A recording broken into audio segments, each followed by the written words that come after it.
What's going on, guys? It's me, Pearl Woods, back with another video. And in this video, I just wanted to make a really quick segment on how I'm setting up my action camera for Izzy right there, right behind me. I just want to show you kind of how I went about getting all the products, all the parts, what camera I'm choosing to go with, and if I would have done anything else in the future. So I just started building this last week. Actually, action camera came in about a week ago. You'll see it is this beautiful guy right here. This is the dope. This is the DJI Action 4. I'm team DJI at the moment. Before this, I had a Hero 8 Black. So I'll talk about what the difference between the Hero 8 Black and the DJI is, because it's huge. The DJI also on sale right now. I'll show you how I have it fitted to my helmet. This is a Sedici Strata Carbon 2. I've got it mounted here. I'll show you how I did that too.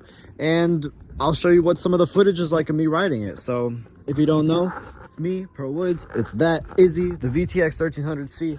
I am one of the only young people out here riding cruisers, loving the cruiser life.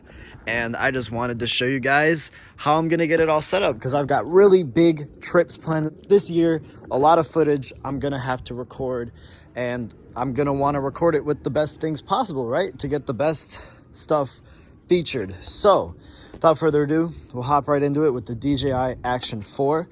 This is going to be the camera of choice. You can actually see it right here.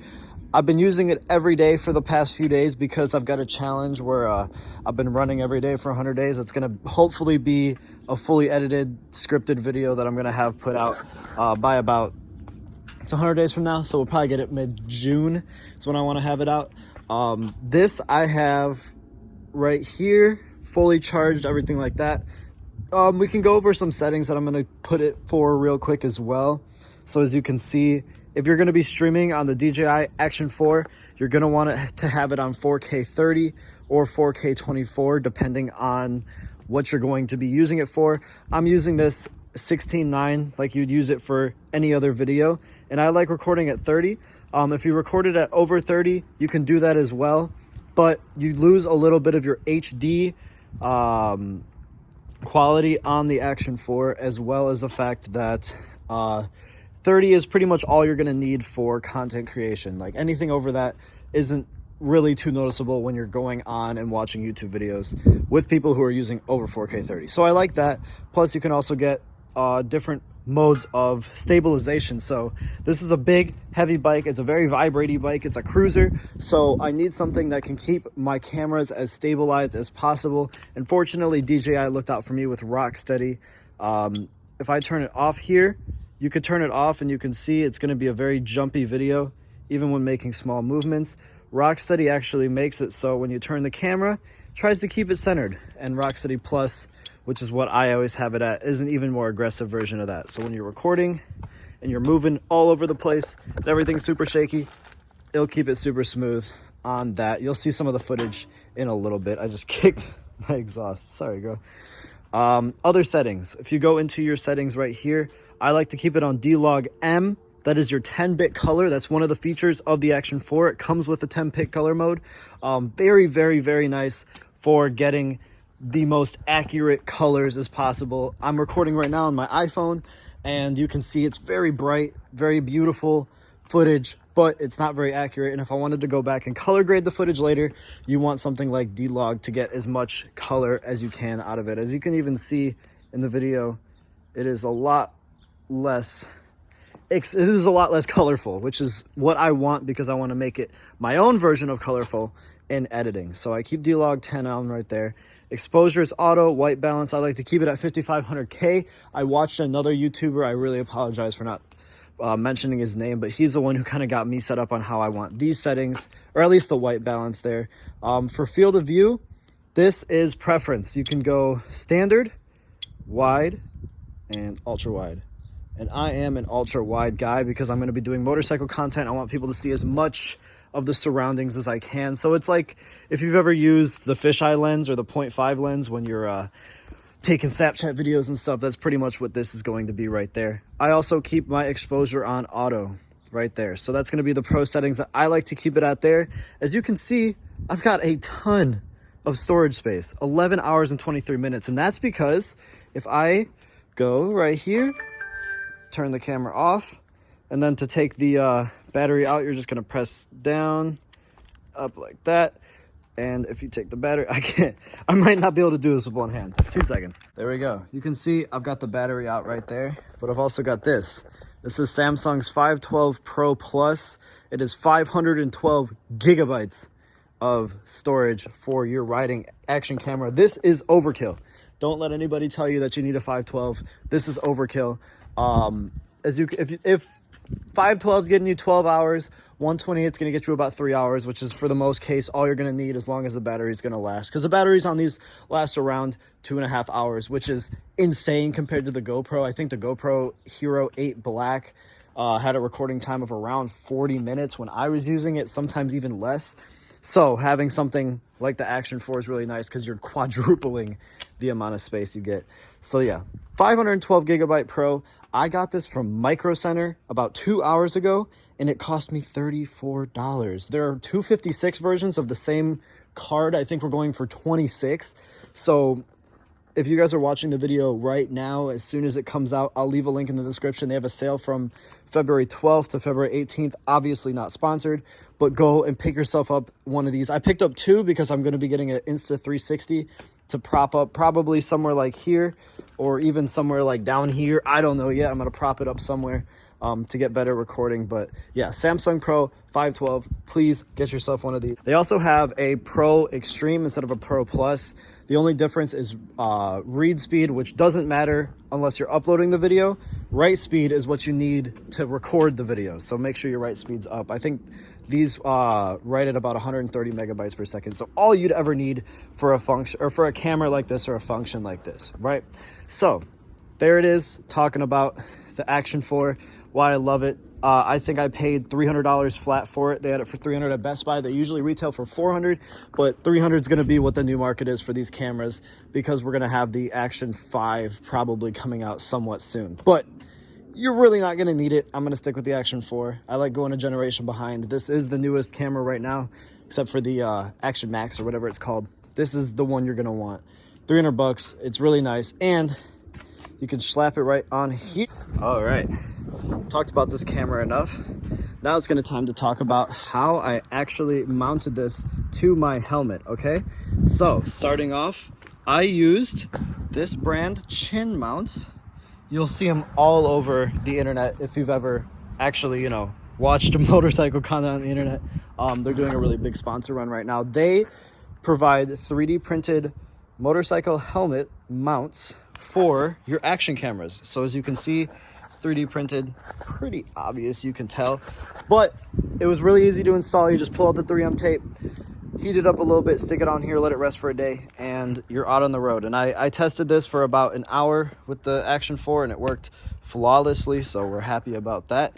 As you can see, the Action 4 would have no way to traditionally mount. So this actually is, so you can see it says remove and recycle. This is actually the base mount that came with the GoPro Hero 8 Black back in the day. These are all universal. This is just me showing you that you can pretty much use anything. This just came with my first camera, so I never really had to go out and buy a new one, but you could buy these for $5-10. You use them in the standard mounting procedure, so you just slide them down through the top. They lock right in place, and you can push this rubber down right there. For the purposes of the video, I'm not going to. But as I was saying, we got to solve the issue of getting this on here. And perfectly enough, the Hero or the Action 4 comes with a magnetic mount. So if you don't know, DJI uses these magnetic mounts for their cameras, which are super nice compared to the regular mounts where like the GoPro would just screw right into here. This is actually magnetized, so you can just slap it on here the right way and click it into place like that, and now you're in, and you never have to, I don't know if I could show you, but it'll never fall off. And it's really nice there. So you can just slap that in here by unscrewing your original mount. But as you can see, when you have it all screwed in like this, you're just gonna put it on, screw it in, and you are perfectly set to actually run the camera. So as you can see, I've got it all secured in, everything here. Rubber's in, not in obviously, but that's how it's gonna look when you have it. So SSD Carbon Strata 2 with the Action 4 mounted here. The only small issue I'm having with the camera setup itself is that the Action 4 does tend to tilt a little bit downwards. So when you're looking straight, the camera's kind of looking like this. So if I get on the bike and you're looking straight, the camera's actually looking like this. So you have to go and adjust, look up. But that's not due to the helmet, the chin mount, or the camera. That's due to the fact that this proprietary GoPro thing I have just isn't flexible enough to let me tilt the camera further up. Because you see it's got room to go further up right here. I just haven't taken advantage of it. But we'll go inside. I'm just going to show you what some of the footage looks like with the Action 4, with the helmet mount on Izzy, the beautiful red VTX. And with that, we'll just go get some more, go get some footage going and upload this video real quick. I'm going to be making a lot more of a push towards posting the bike here. I just want to get more into the bike community because this is what I'm spending all my time doing, and especially filling that niche of a younger kid who likes to ride cruisers. So we're gonna go do that and I will be right back.